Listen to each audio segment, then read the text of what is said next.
ಕೇಂದ್ರ ರೈಲ್ವೆ, ಮಾಹಿತಿ ಮತ್ತು ಪ್ರಸಾರ ಮತ್ತು ಎಲೆಕ್ಟ್ರಾನಿಕ್ಸ್ ಮತ್ತು ಮಾಹಿತಿ ತಂತ್ರಜ್ಞಾನ ಸಚಿವರಾದ ಅಶ್ವಿನಿ ವೈಷ್ಣವ್ ಅವರು ಕೆಂಪೇಗೌಡ ಅಂತಾರಾಷ್ಟ್ರೀಯ ವಿಮಾನ ನಿಲ್ದಾಣ ರೈಲು ನಿಲ್ದಾಣ, ಹಾಲ್ಟ್, ಬೆಂಗಳೂರು ಕಂಟೋನ್ಮೆಂಟ್ ನಡುವೆ ವಿಂಡೋ ಟ್ರೇಲಿಂಗ್ ತಪಾಸಣೆ ನಡೆಸಿದರು ಮತ್ತು ಬೆಂಗಳೂರು ಕಂಟೋನ್ಮೆಂಟ್ ರೈಲು ನಿಲ್ದಾಣದ ಅಭಿವೃದ್ಧಿ ಕಾಮಗಾರಿಗಳನ್ನು ರೈಲ್ವೆ ಅಧಿಕಾರಿಗಳೊಂದಿಗೆ ಪರಿಶೀಲಿಸಿದರು.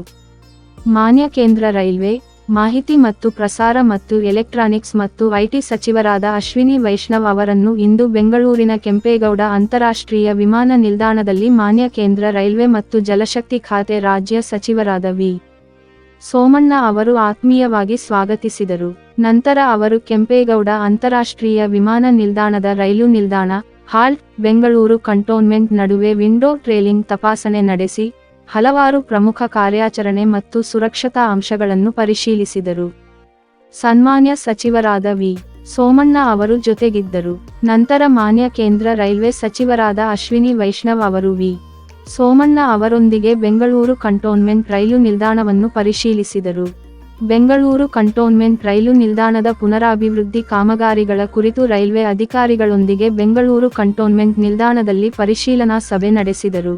Circular rail is going to change the entire transportation facilities of Bangalore city, and the progress is good. DPR is progressing very well, and hopefully by end of December the DPR will be completed. We have metro coming up very fast. We have suburban, both the corridors coming up very fast, and we will have this railway line network, so that together within the three different options we will have significant traffic capacity increase for the Bangalore city. I also inspected the railway line from Bangalore airport to this place up to Bangalore camp. So what we decided is we will work with the Bangalore airport authority and try to take the station all the way as close to the. ಸಭೆಯ ನಂತರ ಮಾಧ್ಯಮದವರನ್ನು ಉದ್ದೇಶಿಸಿ ಮಾತನಾಡಿದ ಮಾನ್ಯ ಸಚಿವ ಅಶ್ವಿನಿ ವೈಷ್ಣವ್ ಅವರು ಸಾರಿಗೆ ವ್ಯವಸ್ಥೆಯಲ್ಲಿ ರೈಲ್ವೆಯ ಮಹತ್ವವನ್ನು ಒತ್ತಿ ಹೇಳಿದರು.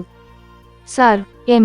ವಿಶ್ವೇಶ್ವರಯ್ಯ ರೈಲು ನಿಲ್ದಾಣವು ಪುನರಾಭಿವೃದ್ಧಿಯಾದ ಮೊದಲ ಪ್ರಮುಖ ರೈಲು ನಿಲ್ದಾಣವಾಗಿದೆ ಎಂದು ಅವರು ಉಲ್ಲೇಖಿಸಿದ್ದಾರೆ. ನಂತರ ಬೆಂಗಳೂರು ಕಂಟೋನ್ಮೆಂಟ್ ಮತ್ತು ಯಶವಂತಪುರ ನಿಲ್ದಾಣಗಳ ಪುನರಾಭಿವೃದ್ಧಿಯನ್ನು ಈಗ ನಡೆಸಲಾಗುತ್ತಿದೆ. ವೈಷ್ಣವ್ ಅವರು ರೈಲ್ವೆಯು ಶೀಘ್ರದಲ್ಲೇ ಅಮೃತ್ ಭಾರತ್ ರೈಲುಗಳ ಆವೃತ್ತಿ 2.0ನ ದೊಡ್ಡ ಪ್ರಮಾಣದ ಉತ್ಪಾದನೆಯನ್ನು ಸುಧಾರಣೆಗಳೊಂದಿಗೆ ಪ್ರಾರಂಭಿಸುತ್ತದೆ ಎಂದು ಹೇಳಿದರು. ಬಿಎಂಎಲ್ ಬೆಂಗಳೂರಿನಲ್ಲಿ ನಿರ್ಮಿಸಲಾಗಿರುವ ವಂದೇ ಭಾರತ್ ಸ್ಲೀಪರ್ ರೈಲನ್ನು ಪ್ರಸ್ತುತ ಪರೀಕ್ಷಿಸಲಾಗುತ್ತಿದ್ದು, ಶೀಘ್ರದಲ್ಲೇ ಅದನ್ನು ನಿಯೋಜಿಸಲಾಗುವುದು.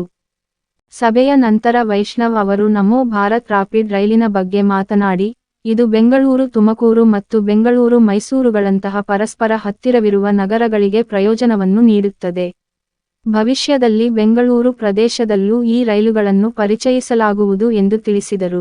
ಹೆಚ್ಚುವರಿಯಾಗಿ, ಉಪನಗರ ರೈಲು ಮಾರ್ಗದ 2 ಹಂತಗಳ ನಿರ್ಮಾಣ ಮತ್ತು ಬೆಂಗಳೂರು ಕೃಷ್ಣರಾಜಪುರಂ ವೈಟ್ಫೀಲ್ಡ್ ರೈಲು ಮಾರ್ಗದ ಚತುಷ್ಪಥದ ಕಾರಣದಿಂದ ಬೆಂಗಳೂರು ನಗರದ ಸಂಚಾರ ಸಾಮರ್ಥ್ಯದಲ್ಲಿ ಗಮನಾರ್ಹ ಹೆಚ್ಚಳವನ್ನು ಅವರು ವಿವರಿಸಿದರು.